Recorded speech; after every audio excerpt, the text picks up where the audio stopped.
ভিডিওটিতে ক্লিক করার জন্য আপনাদের সকলকে জানাই অসংখ্য ধন্যবাদ। আজ কথা বলবো ওবিসি সার্টিফিকেটের একটি গুরুত্বপূর্ণ আপডেট নিয়ে।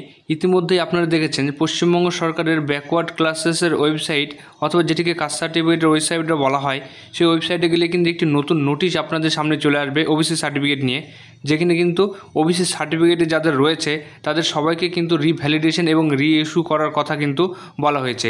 এবার কেন এই রিভ্যালিডেশন বা রি ইস্যুর কথা বলা হয়েছে, তার সঙ্গে কিভাবে অনলাইনে আবেদন করবেন, সেই প্রক্রিয়াটি কী রয়েছে, সমস্ত বিষয়ে কিন্তু বিস্তারিত আলোচনা করা হয়েছে ভিডিওটিতে।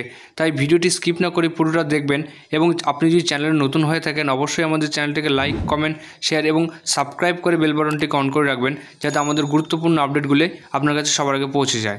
আপনারা সকলেই জানেন ওবিসি মামলায় কলকাতা হাইকোর্ট থেকে 76টি ওবিসি জাতিকে কিন্তু বাতিলের নির্দেশ দিয়েছিলেন। এরপর পশ্চিমবঙ্গ সরকার সুপ্রিম কোর্টে কিন্তু বিষয়টি রিভিউয়ের জন্য আবারও দাখিল করেন এবং সুপ্রিম কোর্ট থেকে গত 28/7/2025 তারিখে কিন্তু বড় নির্দেশ দেন। সেখানে সুপ্রিম কোর্ট জানিয়েছে কলকাতা হাইকোর্টের সেই অর্ডারটিকে কিন্তু তারা স্টে দিয়ে দিল, অর্থাৎ যে 76টি জাতিকে তারা ক্যান্সেল করেছিল সেটিকে কিন্তু আবার পুনর্বিবেচনার জন্য নির্দেশ দেন সুপ্রিম কোর্ট এবং 6 সপ্তাহের সময় দেয় কলকাতা হাইকোর্টকে। এর মধ্যেই কিন্তু মামলাটি নিষ্পত্তি করার কথা কিন্তু বলেছে। সুপ্রিম কোর্টের এই নির্দেশ এবং অর্ডার কপিতে কী কী বলা রয়েছে এই রিলেটেড ভিডিও অলরেডি আমার চ্যানেলে রয়েছে, আপনারা থাম্বনেল দেখতে পাচ্ছেন। এই রিলেটেড ভিডিওটি দেখার জন্য ওপরে আই বটমে অথবা ডেসক্রিপশন বক্স থেকে কিন্তু আপনারা দেখে নিতে পারেন, সেখানে কিন্তু বিস্তারিত আলোচনা করা রয়েছে। এবার কথা হলো কোন কোন জাতির ওবিসি সার্টিফিকেটগুলিকে রিভ্যালিডেশন এবং রি ইস্যু করতে হবে। এর জন্য ওপরে দেখতে পাচ্ছেন একটি চার্ট কিন্তু আপনাদের সামনে তুলে ধরেছি, যেখানে কিন্তু এখনও পর্যন্ত পশ্চিমবঙ্গে কিন্তু 140টি ক্যাটাগরির ওবিসি কাস্ট সার্টিফিকেট রয়েছে, যার মধ্যে কিন্তু 2010 সালের আগে 64টি ক্যাটাগরি ছিল। এর মধ্যে কিন্তু 40টি ক্যাটাগরি সেটিতে কিন্তু এ ক্যাটাগরির সার্টিফিকেট এই রয়েছে এবং বি ক্যাটাগরির সার্টিফিকেট যাদের তাদের বি রয়েছে। এরপর 40টি বাদ গেলে 64টির মধ্যে যে বাকি 24টি ক্যাটাগরির সার্টিফিকেট থাকে, এদের মধ্যে কিছু কিছু সার্টিফিকেট এ থেকে বি হয়ে গেছে এবং বি থেকে ই হয়ে গেছে। এই সব সার্টিফিকেটকে কিন্তু রিভ্যালিডেশন করতে হবে। এরপর 2010 সালের পরে যে 76টি জাতিকে ওবিসি সার্টিফিকেট দেওয়া হয়েছে, তাদের মধ্যে 35টি ক্যাটাগরির যে সার্টিফিকেট রয়েছে তাদের এ থেকে বি হয়েছে এবং বি থেকে এ হয়েছে, এবং বাকি 41টি ক্যাটাগরির সার্টিফিকেটগুলি এ থেকে বি হয়েছে এবং বি থেকে এ হয়েছে। তাই 35 + 41 টোটাল এই যে 76টি ক্যাটাগরির ওবিসি সার্টিফিকেট রয়েছে, এদেরকে সবাইকে কিন্তু আবার রি ইস্যু করতে হবে। এর জন্য কিন্তু অনলাইনে কিন্তু একটি নতুন সিস্টেম চালু হয়েছে। আপনারা কিন্তু ওয়েস্ট বেঙ্গল কাস্ট সার্টিফিকেটের যে পোর্টাল রয়েছে বা ওয়েবসাইট, সেখানে গেলে কিন্তু বিষয়টি আপনারা দেখতে পাচ্ছেন পশ্চিমবঙ্গ সরকারের যে কাস্ট সার্টিফিকেটের পোর্টাল, সেই পোর্টালে কিন্তু আমরা চলে এসেছি এবং এই পোর্টালে আসা মাত্রই আপনাদের সামনে কিন্তু একটি পপ আপ নোটিশ কিন্তু উপরে শো হচ্ছে, যেখানে কিন্তু লেখা রয়েছে notice regarding new system of applying for OBC certificate, অর্থাৎ নতুন পদ্ধতিতে নতুনভাবে যে আপনারা ওবিসি সার্টিফিকেট অ্যাপ্লাই করতে পারেন এবং আপনাদের রিভ্যালিডেশন রি ইস্যুও করতে পারেন। এর জন্য কিন্তু ওবিসির জন্য একটি নতুন মেনু নিয়ে আসা হয়েছে শুধু ওবিসির জন্য, যেটি কিন্তু রেড সার্কেল করে আপনাদের দেখিয়ে দিলাম। এরপরে দেখা যায় কি নোটিশে কী লেখা রয়েছে, the all applicant from the classes in attach the list. এখানে একটি লিস্টের কথা উল্লেখ করা হয়েছে। এই লিস্টে কিন্তু সেই 140টি ক্যাটাগরির ওবিসি যাদের কাস্ট সার্টিফিকেট রয়েছে তার লিস্টে কিন্তু রয়েছে। এরপর বলেছে have to apply for OBC under OBC menu, অর্থাৎ এই ওবিসি মেনুর মাধ্যমে কিন্তু আপনারা রি ইস্যু বা নতুন সার্টিফিকেটের জন্য অ্যাপ্লাই করতে পারেন।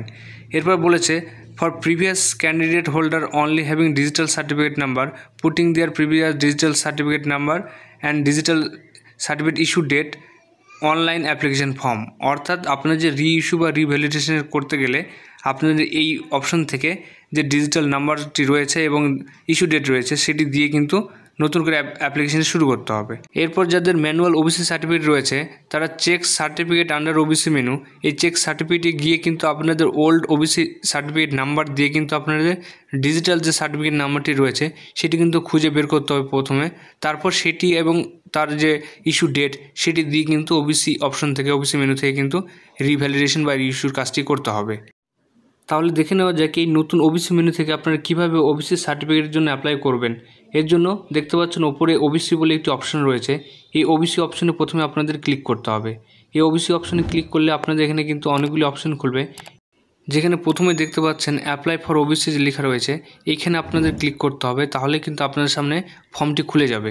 এবং এই পেজটি খোলার পর প্রথমে আপনাদের একটি কোশ্চেন করা হয়েছে। এখানে দেখতে পাচ্ছেন, do you have any digital caste certificate, অর্থাৎ আপনার কোনো ওবিসি কাস্ট সার্টিফিকেট আছে কি না। যদি নো করেন তাহলে কিন্তু আপনাদের ফ্রেশ অ্যাপ্লিকেশন শুরু হয়ে যাবে। এখান থেকে যেভাবে নতুন অ্যাপ্লিকেশন করেন কাস্ট সার্টিফিকেটের জন্য সেই রকম অ্যাপ্লিকেশন কিন্তু শুরু হয়ে যাবে। সেক্ষেত্রে প্রথমে যে নো করে নিচ্ছি, তাহলে দেখতে পাচ্ছেন যদি নো করেন তাহলে কিন্তু আপনাদের যাদের কাস্ট সার্টিফিকেট নেই, ওবিসি সার্টিফিকেট, তারা কিন্তু এই পেজ থেকে অ্যাপ্লাই করতে পারবেন। যাই হোক, এই অংশটি আজ আমরা বাদ রাখছি। আজ আমরা দেখব যে কাস্ট সার্টিফিকেট যাদের ওবিসি সার্টিফিকেট রয়েছে তারা রিইস্যু বা রিভ্যালিডেশন কীভাবে করবেন। এর জন্য আপনাদের কাস্ট সার্টিফিকেট ওয়েবসাইটে চলে আসতে হবে। আসার পর ওবিসি অপশনে ক্লিক করলে আপনাদের এরকম একটি আবারও পেজ খুলবে। এখানে প্রথমে যদি আপনি ইয়েস করেন সেক্ষেত্রে দেখতে পাচ্ছেন আপনাদের সার্টিফিকেট নাম্বার এবং ডেট দেওয়ার কিন্তু একটি জায়গা চলে আসছে। দেওয়ার পর ভেরিফাই অপশনে ক্লিক করলেই কিন্তু আপনাদের সমস্ত ডিটেলস এখানে অটোমেটিক ফেস হয়ে চলে আসবে, আপনাদের যাদের প্রিভিয়াস সার্টিফিকেট আছে। এবং এই অংশটি থেকে আপনার যেসব অংশগুলি ফিল আপ করা যাবে সেই অংশগুলি কিন্তু আপনাদের ফিল আপ করতে হবে। যেমন এখানে ডকুমেন্টসের একটি ঘরে আপনাদের যে কোনো একটি ডকুমেন্টস কিন্তু দিতে হবে। এই যে 4টি ডকুমেন্টসের কথা উল্লেখ রয়েছে, এপিক কার্ড, আধার কার্ড এবং খাদ্যসাথী কার্ড। 4টি ডকুমেন্টসের মধ্যে যে কোনো একটি ডকুমেন্টস কিন্তু আপনাদের নাম্বার দিতে হবে এবং সাপোর্টিং ডকুমেন্টস হিসাবে দিতে হবে। এরপর একটু নিচের দিকে আপনারা দেখবেন যে মোবাইল নাম্বার, ইমেল অ্যাড্রেসের পাশাপাশি এখানে ইনকাম সার্টিফিকেট এবং ক্যান্ডিডেট ফটোগ্রাফ কিন্তু এখানে আপলোড করতে হবে। এরপর সেগুলি হয়ে গেলে নিচের দিকে দেখতে পাচ্ছেন যে প্যারেন্ট সার্ভিস ডিটেলস, অর্থাৎ আপনার বাবা সার্ভিসে আছেন কি না নেই এবং তার ডিটেলস কিন্তু এখানে যেমন দিতে হবে। এর পাশাপাশি ইনকাম রিলেটেড বেশ কিছু কোশ্চেন কিন্তু এখানে করা হয়েছে। আপনাদের জমি আছে কি না এবং অ্যানুয়াল ইনকাম কত, সমস্ত বিষয়ে কিন্তু বিস্তারিত বলা হয়েছে।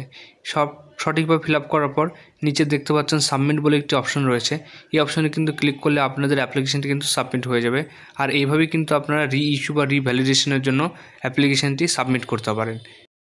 এক্ষেত্রে আরেকটি কথা বলে রাখি, যেটি একটু আগে আপনাদের জানালাম, যদি কাদের ওল্ড সার্টিফিকেট থেকে থাকে তাহলে এই চেক সার্টিফিকেট অপশনটিতে গিয়ে আপনাদের কিন্তু ওল্ড সার্টিফিকেট নাম্বার দিয়ে কিন্তু সার্চ করতে হবে। এখানে দেখতে পাচ্ছেন ওল্ড সার্টিফিকেট নাম্বার, ইস্যু ইয়ার, আপনাদের কোন সাল ইস্যু হয়েছে এবং ইস্যুইং অথরিটিকে সমস্তটা ফিল আপ করে কিন্তু আপনাদের সার্চ করতে হবে। তাহলে কিন্তু আপনাদের ডিজিটাল সার্টিফিকেট নাম্বারটি পেয়ে যাবেন।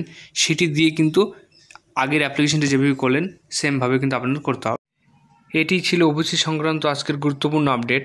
তাই ভিডিওটি ভালো লাগলে লাইক করবেন, কমেন্ট করবেন, সাবস্ক্রাইব করবেন এবং অবশ্যই বেল বটনটিকে অন করে রাখবেন যাতে আমাদের গুরুত্বপূর্ণ আপডেটগুলি আপনি সবার আগে পান। এবং সবশেষে ভিডিওটি দেখার জন্য অসংখ্য ধন্যবাদ।